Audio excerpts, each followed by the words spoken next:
आज हम पढ़ेंगे अपना इंटरप्रिटेशन ऑफ स्टैट्यूट का एक मैगजीन एक्सप्रेसो यूनिस एस्ट एक्सक्लूजन ऑल्टर। ये एक लैटिन फ्रेज है जिसका मतलब होता है कि expression mention of one thing is excludes all others. Basically जब किसी लिस्ट में कुछ चीजें मेंशन की जाती है तो हम उसी चीज को पढ़ेंगे। जो चीज मेंशन नहीं करी गई है उन पे अपना टाइम वेस्ट नहीं करेंगे, ये मैगजीन बोलता है।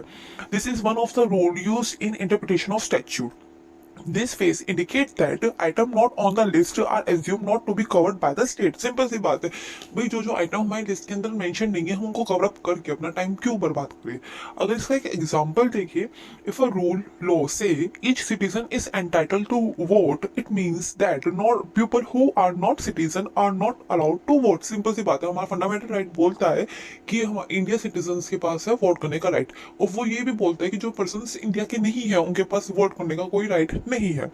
This is way of interpreting law and rules to understand what they mean. ये एक वे है जिससे हम समझ पाते हैं कि लॉ का क्या मतलब है।